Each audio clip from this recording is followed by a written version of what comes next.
Bingo, bango, bongo. Welcome to another episode of Esoterica and Nonsense, a podcast where we discuss myths, legends, folk tales, fairy tales, supernatural phenomenon, and religions from around the world. I am your host, Annabelle.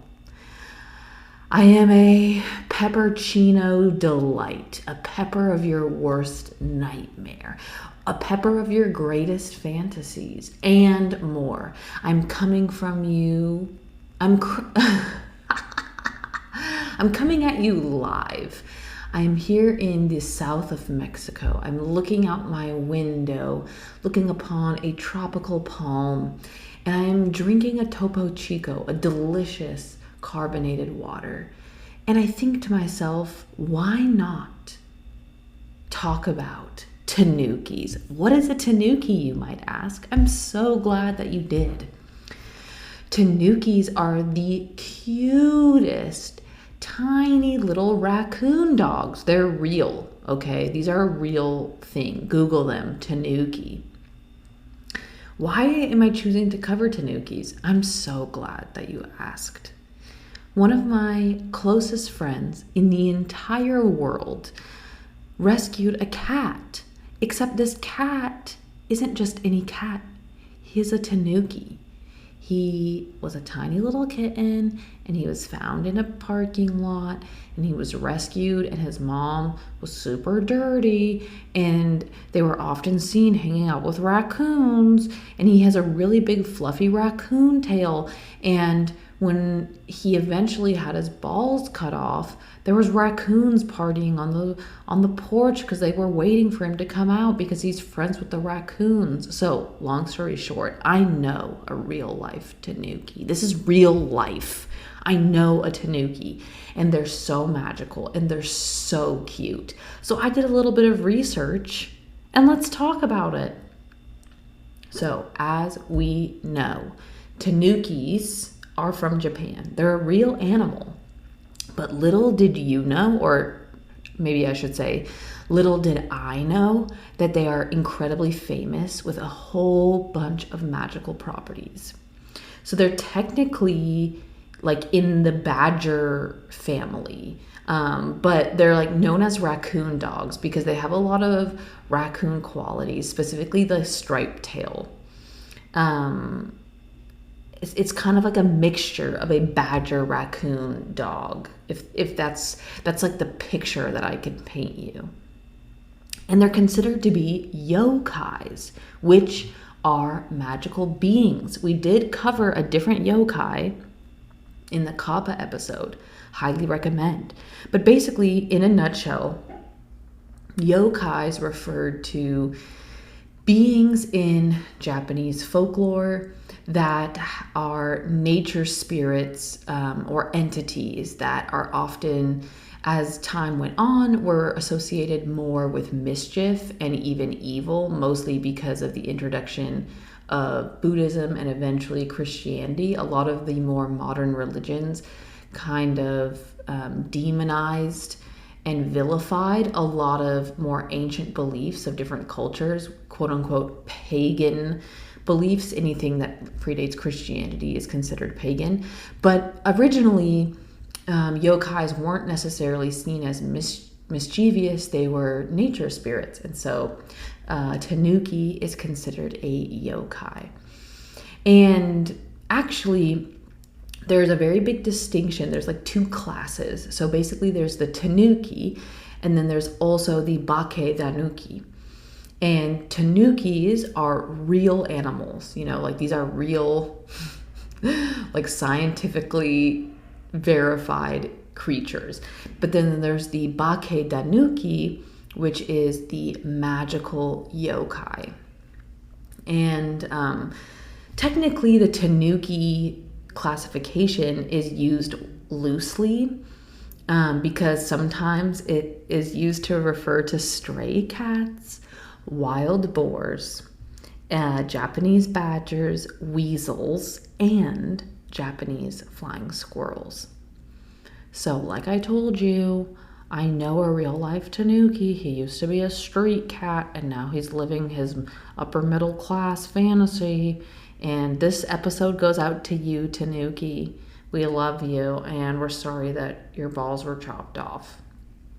Okay, so like I mentioned earlier, in ancient Japan, specifically before Buddhism was introduced, Tanukis were defined as governing all things in nature.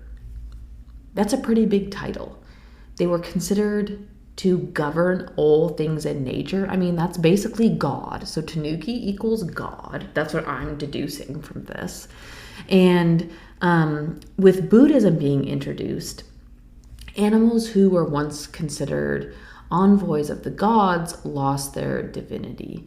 Tanukis became to be associated with strong powers, and those strong powers are often associated with evil, mischief, etc. And this is a really common theme with yokais in general. And again, like, this is such a common theme on planet Earth. So many cultures have nature spirits and quote unquote nature magic incorporated in their local beliefs. And a lot of those things over time they've been translated with a more malevolent lens. And this is just my hot take here, but I'm fucking sick of it. I'm fucking sick of this shit. I think of this book, Autobiography of a Yogi, highly recommend. And in this book, Yogananda talks about his life, and long story short, he has a master, a yogi master named Sri Yukteswar. And Sri Yukteswar has hot takes on all kinds of shit, and I fucking love them. He has a fantastic view of like interpreting ancient scriptures. Highly recommend reading this book. And one thing that this guy talks about is animals in mythology. And he specifically, when he was talking, in this story, he was actually reinterpreting Genesis. He was talking about Adam and Eve and the serpent. But he was talking about how in the ancient stories of humanity, every single animal is an ally of God. Every animal is an ally because animals express the nature of God. They don't lie. They exist within nature, and therefore they are the messenger of God. They are an extension of God. And so anytime there's an animal in a story, it is to be interpreted either literally or allegorically about connecting with our internal nature because they are a reflection of nature around us. I fucking love that. I fucking love that. That resonates with me. I love the Tanukis, and as I go through my notes, like, it's just very clear that as time has gone on, you know, these things are like seen as naughty boys, and though it's cute, I do wonder, maybe like 1,000 years ago, what kind of stories, or even longer, because Buddhism was introduced in Japan. Actually, you know what? I don't even know. Let's Google what year Buddhism was introduced in Japan. Okay. Buddhism is thought to have arrived in Japan between 538 or 552. So we're talking like 1,500 years ago, okay? So like, I'm wondering 2,000 years ago, what stories kids were hearing from their parents about Tanukis? Because at that time, like, they saw them as governing all things in nature. Like, that's massive, you know? Anyway, just to plant that seed in your head, you know? Like, all of these things I'm reporting on are coming from a more modern lens. And that's really why I started this podcast. I don't think that we often unpack our modern lens. And like, regardless of what religion you subscribe to or what religion you grew up peripherally of, like how much it indoctrinates beliefs that are so much bigger or even like minuscule that we don't even think about. Like religious beliefs create our worldview, and we've been living in a 2,000-year trend where we view the past as like archaic and simple and silly and like devil worshiping and like, I don't know, like I hear these things thrown out about ancient culture which feel very speculative and very loaded. Anyway, just something to think about, you guys. So anyway, I was talking about how nowadays Tanukis are considered a very powerful yokai. They're actually considered one of the most powerful yokai, and a lot of people equate their strong abilities and powers with malevolence, mischievous, or possibly even evil. And they are most known to be shapeshifters, and some of the most powerful shapeshifters known to man. They're notorious for shapeshifting into human form, other animal forms, and they're also thought to be able to possess people. There are stories of Tanukis shapeshifting into humans and singing songs during the 2 months of spring in the countryside of Mutsu. And there's even a saying that the fox has 7 disguises and the Tanuki has 8.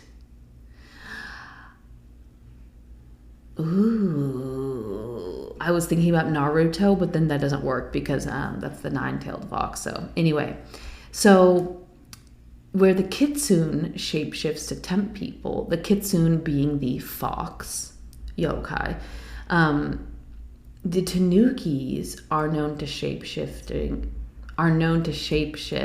to fool humans and to humiliate them. Damn. Who hurt these people? Like what dude? What dude like documented this? Like, the Tanukis live to humiliate me. Like, Jesus, dude.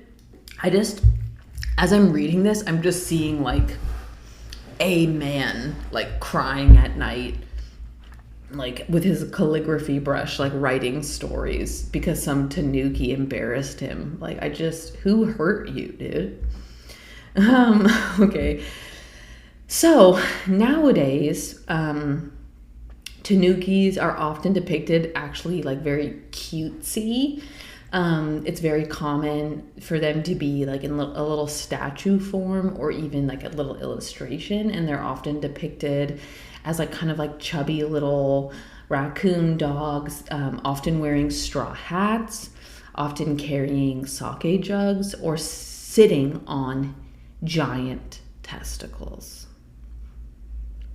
I'm going to repeat that. They are often depicted sitting on giant testicles. Why, do you ask? Oh, I'm so glad that you asked.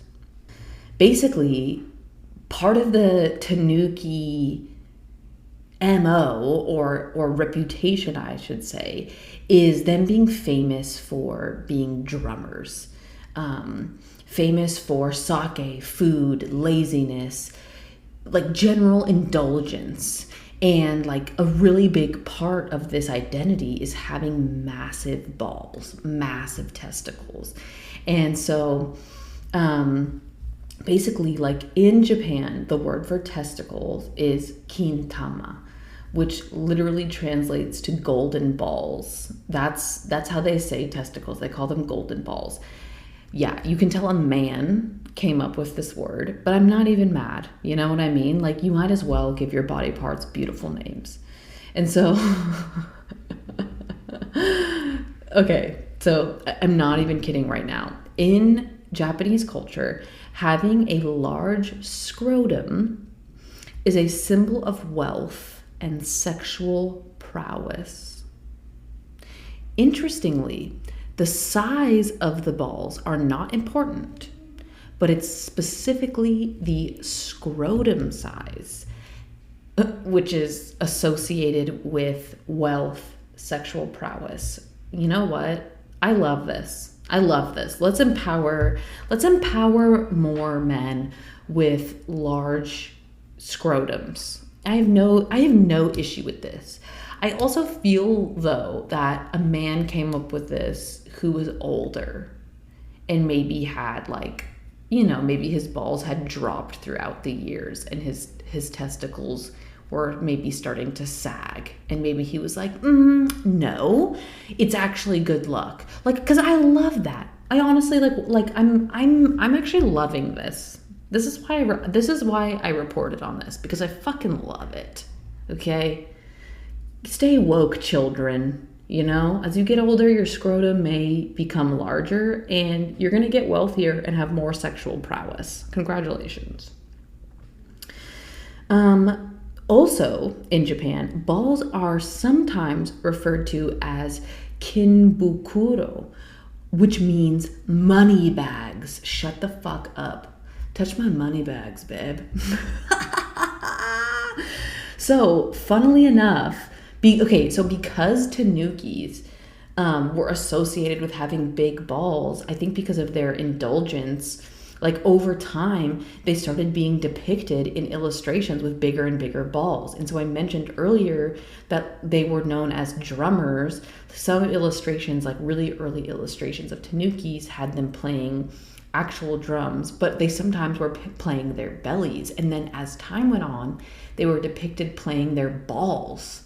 And so like, because this kind of like slang term for balls, kinbukuro, meaning money bags, like Tanukis started being associated with money because of their balls.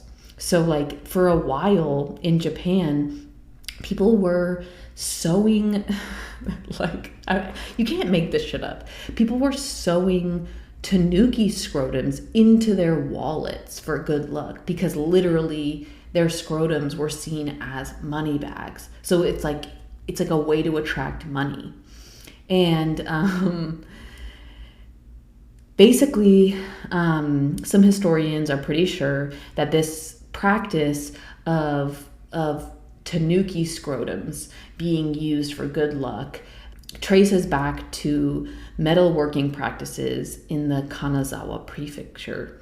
So basically, while some of the metal workers were turning malleable gold into gold leaf, they would wrap the gold in animal skin and pound it into thin sheets. And while doing this, they would actually often end up using Tanuki scrotums because they were so large, which was an evolutionary trait for impressing mates. So literally, metal workers were using these large scrotums specifically because they were soft and strong enough, and they could pound on them heavily and stretch them while they could flatten gold into gold leaf. And it was said that even a tiny piece of gold could be stretched into 8 tatami mat surface areas of gold leaf. How do I say that better? Even a small piece of gold could be stretched out into 8 sheets the size of a tatami mat. Wow. So like literally Tanuki balls are seen as things that can quite literally stretch your money, like grow your money, and merchants started selling Tanuki scrotums as good luck charms, and as wallets, like telling people that it would expand their wealth. And, it's money bags. They're fucking money bags. So through art and storytelling, the legend of their large balls expanded.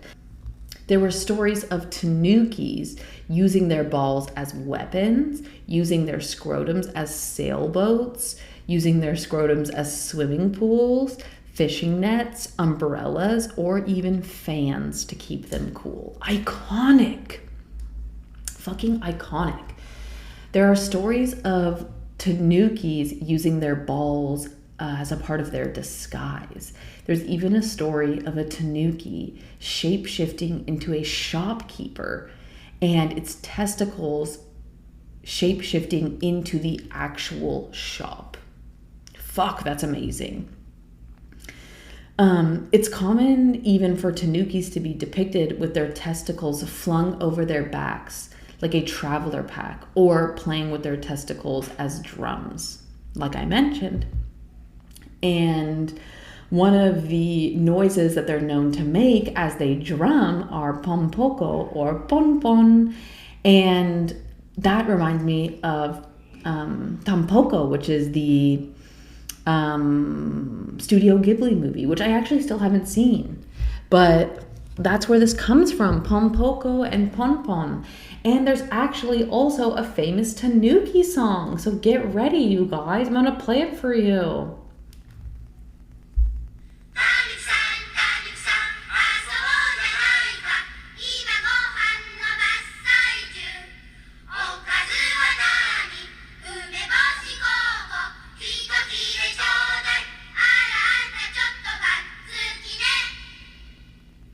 Stop it. Was that not the cutest thing you've ever heard? So apparently the translation is tan tanuki balls. Even when there is no wind, they swing.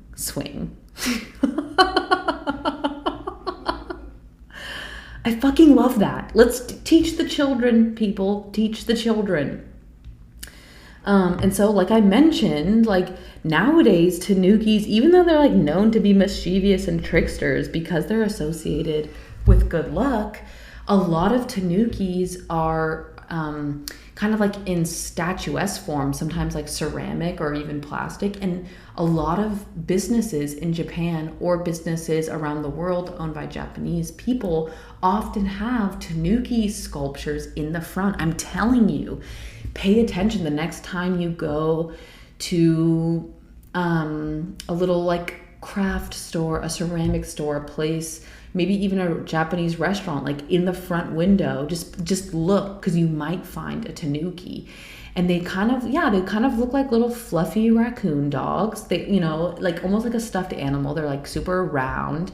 They're often smiling. They often have a little straw hat or maybe a sake jug, and they always have balls. Like they always have big testicles. I'm telling you, I didn't even know that these things existed, and once I found out, like I see them everywhere. It's fucking crazy. So one thing that also like really blew my mind actually is that, like I mentioned, tanukis are known to be shapeshifters.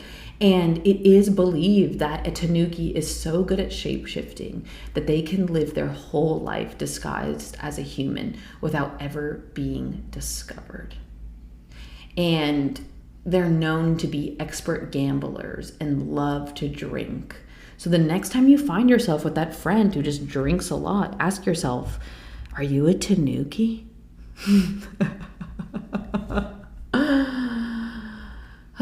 Okay, so I just have a couple of fun facts for you. In Japan, there's like a lot of like tanuki-isms that are like slang. So one of them is tanuki gao. Tanuki gao is a raccoon dog face. That's really what that means. It means like a tanuki face. And basically it's slang for a literal animal face, like, or a person with the expression of feigned ignorance. So it's kind of like a diss, being like, you tanuki face.